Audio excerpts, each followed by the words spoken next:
有濕氣嘅朋友同你分享一個簡單嘅方法，用呢幾樣嘢泡水飲，飲完之後你成個人都好快有精神啊！呢個咧係老祖宗流傳落嚟嘅老方法嚟嘅。你聽我講，每日堅持咁樣去飲，連續飲40日，你塊面啲氣色咧就紅潤過茶護膚品啊！點讚唔點讚都冇所謂啦，不過咧一定要收藏好啦，唔係到時候咧想整就搵唔翻噶啦。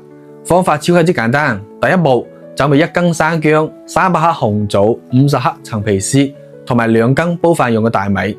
第二步，生薑將佢切絲，紅棗去核切細粒，之後開細火燒熱個鑊，一滴油都唔好放倒入大米不停咁翻炒，炒到微微發黃就得噶啦。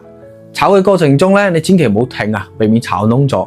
再放生薑落去繼續翻炒，炒到生薑變乾，呢陣時你就可以聞到薑嘅香味噶啦。跟住再放紅棗，繼續翻炒到紅棗變乾，最後再加陳皮絲，炒到所有材料都乾晒，就可以熄火噶啦。紅棗同陳皮一定要後邊放，如果唔係嘅話，好容易炒燶嘅。等佢完全攤凍之後咧，再裝入乾爽嘅密封罐保存。咁樣嘅話，你放1年咧都唔會怕壞嘅。平時想飲嘅時候咧，你打開蓋滗1-2匙羹出嚟，用滾水沖泡飲就得噶啦。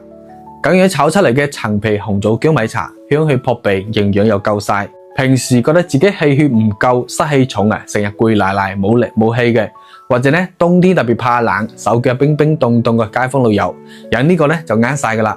飲完之後，你成個人暖笠笠咁，就好似入邊裝咗個小火爐咁樣啦。